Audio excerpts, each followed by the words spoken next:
Okay, so this is very interesting, Capricorn. So we have for your expectations, hopes, fears, we have the moon in the upright, which I have to say, I'm filming this and we just had a full moon in Capricorn. So is that powerful or what? Okay, so when the moon is in the upright position, I think this is a beautiful card. It's a mysterious card. This is about illusions in love. This is about uncertainty and not really knowing what's happening. It's also about secrecy and mystery. And, you know, when it's a full moon, it can kind of make you feel a little crazy. You don't really know what's real, what's not. This is about, for you, you might be dealing with half truths, hidden truths. You feel like something's not right, but you don't know. You kind of sense that something's off, but you can't put your finger on it. It's also about your subconscious mind and a lot happening below the surface. And it's also about reflecting on your love life, looking at where things are at and really trying to filter through what is real and what is false. So I do feel like, Capricorn, there's a lot going on under the surface with you, and maybe you're not even aware of it, okay? Because Capricorn in general is an earth sign, and they can suppress their deep emotions and feelings. They like to be in control. They like to kind of, you know, they don't want to get too emotional or too sappy or kind of let too much of that fluff come to the surface. So generally what happens is when, you know, you have the full moon in your sign, you know, there's things going on. When you dream, when you sleep, you know, your subconscious mind is very active. It's trying to process everything that's been happening in your love life. I do feel like a lot of you are picking up on hints, on subtleties. You're feeling like something may not be right in situations, or maybe you're picking up on, you know, your lover or what they're thinking. You're having kind of like a telepathic aspect to your love life. So I do have to say that this is the sign, the moon is the sign of Cancer. So we do have to just look at this on the surface. Some of you might be dealing with the sign of Cancer. You might have a partner that's a Cancer, or it could be someone that you care about that's a Cancer. Or it could be someone that is has this energy, someone that's emotional, kind of mystical, mysterious. You can't really tell what's going on. You know there's a lot going on with this person, but you can't really tell. And I do feel that a lot of that mystery intrigues you, Capricorn, that you are drawn to people that you don't really know everything that's going on under the surface, and that it forces you to kind of use your detective skills. And you're definitely feeling a little more suspicious this month in love, Capricorn. You know that there's more than meets the eye, and you're determined to figure out what it all means. I do feel like some of you have been, you know, you might be in a partnership, you might be in a relationship, but there is a sense of, you know, kind of like the lone wolf, kind of being alone with your thoughts. And I do feel that some of you have been spending more time alone this month, trying to sort all this out, trying to understand your relationship and what all these different aspects that you're sensing and feeling.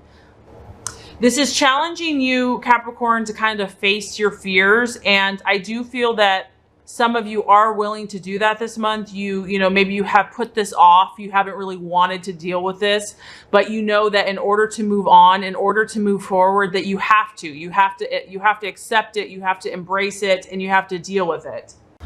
I do have to bring up that when you do have the moon in relationships, it can allude to kind of trouble behind the scenes. Maybe you're in a relationship or you're dating, Capricorn, and something, like I said, just doesn't feel right to you.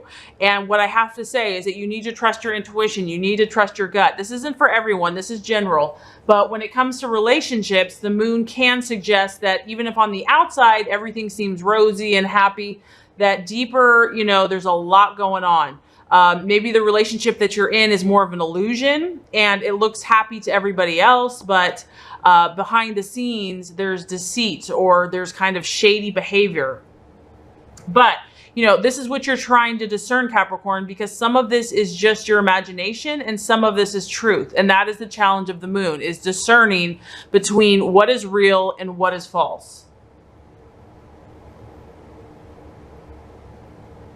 I feel that this month, Capricorn, you're being called to look beyond just the outward appearance of things and to recognize that sometimes things are not what they appear to be. Sometimes they are, and sometimes they're not. You may be feeling that someone is being deceitful around you, or they're being pleasant and friendly to your face, but behind the scenes, you know, they're kind of trying to work against you. So this is underhanded, this is covert, and this is tough to understand and to see sometimes. So you really have to dig deep behind the illusion. And like I said, this is about kind of you trusting yourself, Capricorn, you going within, you know, asking God, asking your spirit for the truth of your situation.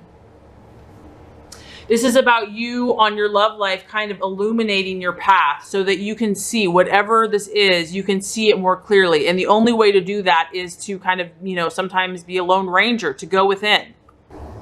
And the one last thing I need to point out is that the moon, we have to acknowledge that it does represent the mother. So it could be mother issues in a relationship, or it could even be your own thoughts and feelings about motherhood. So for some of you, that might be coming into play this month. Okay, so the challenge, Capricorn, the challenge. We have the Three of Wands in the reverse, okay? So Wands is a fire energy. So on the surface, I'm going to say some of you might be dealing with a fire sign, an Aries, Leo, or Sagittarius. And because it's in the reverse, I feel that this person's going to be a little bit of an issue or frustrating. The Three of Wands in reverse kind of refers to that frustrating energy where you're trying to move forward, you're trying to grow, and there's just a feeling of impatience, okay? So frustration. This could also be a failed long distance relationship. So I don't know if you are, you know, been kind of talking to someone far away, but maybe things are not going forward. It's not moving the way you wanted to, because the Three of Wands in reverse is kind of like a delay, a setback.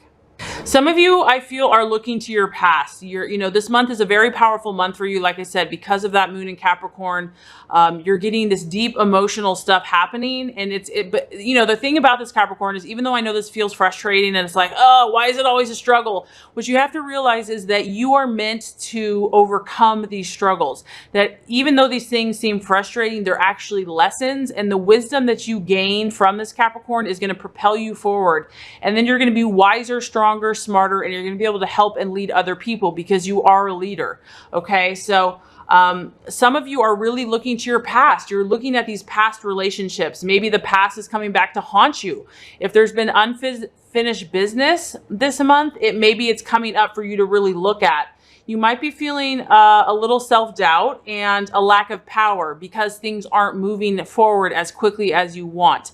So my suggestion is, you know, don't beat yourself up, Capricorn. Know that you are bringing things to the surface so that you can face them, so that you can deal with them, so that you can learn from them and you can move forward. If some of you are dealing with this water sign energy, okay, and so I said Cancer because this is a Cancer, but it could be a Pisces or a Scorpio, or like I said, someone that has a water type vibe. So someone that's highly emotional, mysterious, etc.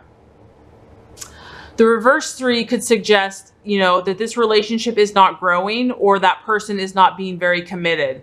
It could be like you've met this person, it seemed really exciting, but now things are kind of wearing off, and what you thought or believed was going to be like this incredible, promising relationship has kind of just left, you know, you disappointed and let down, and a little upset about the whole situation. So the other thing, some of you might actually be having a rebound relationship. Maybe, you know, you've had something painful in the past and now you're kind of jumping into something quickly.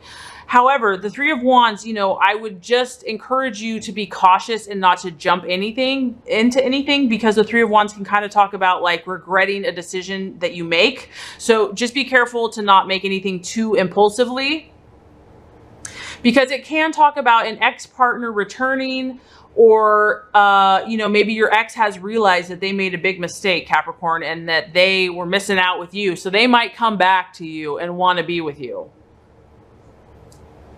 Because I do feel that the past is coming back for a lot of you, and that you're kind of hankering over a past situation. If you've been divorced, if you've been separated, the Three of Wands in reverse, maybe these emotions are coming to the surface this month and you're still finding it difficult to let go and to move on. On a lighter note, if if you're out and about, this could just represent like a fling or, a summer romance where it's like, exciting, but it doesn't last very long. Okay, so like I said, Capricorn, this is a powerful month for you because the outcome we have here is the Tower. So the Tower, several signs have drawn this card this month. So, when we see the Tower, it's not, yes, it is intense. It is powerful, but this is almost like a cleansing process for you, Capricorn. And once again, the full moon is in Capricorn. So you are purging out a lot of what is no longer serving you, no longer working for you. The Tower can be about, this can be a sudden and intense, situation. It can be, but what I really feel the Tower is, Capricorn, is it's the destruction of the ego. It's the destruction of those things that we hold on to in our humanistic minds, where we think that this is the only way, this is the right way. But God and in, his spirit, he has more wisdom than we do. And so things that do not serve us, things that do not truly make us happy and don't fulfill our highest calling or his plan for our life, he is not going to allow you to be disillusioned. And so sometimes these situations have to come in our lives so that we can kind of see it clearly. And it is intense and it can be unexpected and dramatic, but sometimes we need this wake-up call. We need kind of this, I don't want to say slap in the face, but yeah, you kind of need to be like snapped out of whatever you have been focused on. And it can be painful, but in the long run, it's a cleansing, it's a healing, because whatever is false, whatever has been an illusion, whatever has not been true for you, this is going to clarify for you. It's going to give you wisdom and spiritual eyes to see the situation in a way that you have never seen it before. Whatever has been built on a shoddy or a false foundation is going to be uprooted. And the purpose for this is so that you can build a new, better foundation, one that is based on you loving yourself and loving others and taking care of yourself and fulfilling your path. The Tower, it forces you to make a change, Capricorn. It's like you have no choice but to make the change. It takes the control out of your hands. And yes, that is terrifying, but it's bringing you to a better place. Maybe you felt trapped or unhappy in a certain, with the relationship or with what you've been doing. And there's been no other way to get you out of the situation. So sometimes we have to, something has to be sent that kind of forces us to make that change. And we would have never made that change any other way. Okay, so we have joy and stability. Like a beautiful summer day, this card brings joyful energy. Take a break, step back just for now from any concerns you may have around matters of the heart, and spend time in happy pursuits. Find reasons to celebrate with others. Welcome this warm, sunny energy into your life. Allow it to lift your spirits. Remember the law of attraction, and a high rate of vibration will attract all that you desire. Rejuvenate your relationships by renewing yourself. This card also speaks of a time of sharing and having conversation. Lovingly open your heart and your mind to people. Share your thoughts, and above all, be a good listener. Feel the ebb and flow of energy as you communicate with others. You will find that this brings increased stability and warmth to your relationships, helping you to attract like-minded people in your life. Okay, and because this is an indigo color, the indigo symbolizes wisdom, empowerment, personal insight, perception, problem solving, understanding, solitude. It is associated with the third eye chakra. So, that really fits Capricorn to the moon. And I do feel like a lot of you are going inward. And it sounds like if you are going through a tough time or just trying to discern what's happening in your love life, just take a step back. Don't even focus on what this issue is, and just enjoy yourself. Be a child again. Find your childlike spirit and just enjoy yourself. Connect with other people. Open your heart. And I do feel like huge spiritual lessons are being taught to you so that you can manifest and be your highest and best self. So I really hope this has helped, Capricorn. If it has, I would so appreciate for you to like and subscribe to this channel.